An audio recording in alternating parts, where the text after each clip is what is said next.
நான் வந்து ஒரு வீடியோ பண்ணலான்னு இருந்தேன். அது வந்து ஒரு புக் பத்தி. நான் இப்போ கரண்ட்டா படிக்கிற ஒரு புக் பத்தி.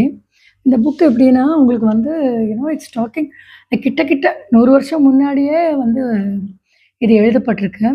திங்க் அண்ட் க்ரோ ரிச் அப்படின்னு சொல்லிட்டு இங்கிலீஷ்ல.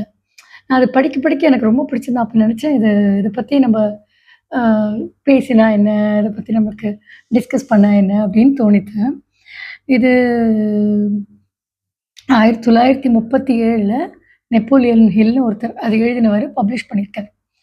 ஸோ நீங்க பார்த்தீங்கன்னா, அவருக்கு என்னன்னாக்க, ரொம்ப புவர் பேக்ரவுண்ட். 12 வயசுலயே அ அப்பா, அம்மாவ இழந்து, ஒரு ம் தெரிஞ்சவங்க, அவங்க மூலமாலாம் முன்னுக்கு வந்து வாழ்க்கையில ஒரு இடத்த பிடிச்சிருக்காருன்ற மாரியான பெர்சன்.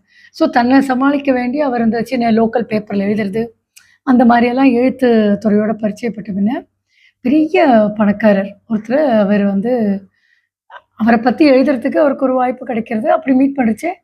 அவர் என்ன சொல்றாரு, "நீ வந்து இந்த மாரி 500 கோடீஸ்வரங்கள பத்தி நீ எழுது.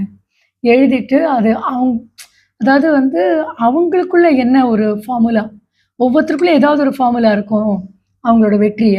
அந்த வெற்றி அவங்க எப்படி அடைஞ்சாங்கங்கிறத நீ ஒரு ஒரு புஸ்தகமா நம்ம வெளியிட்டோம்னா, இல்ல அந்த ஒரு ஆராய்ச்சி மாரி பண்ணோம்னா, சாதாரணமா வெற்றிய நோக்கி எப்படி போறதுன்னு தவிக்கிறவங்களுக்கு அது ஒரு உபயோகமா இருக்குமே!" அப்படின்னு இவர் சொல்றாரு.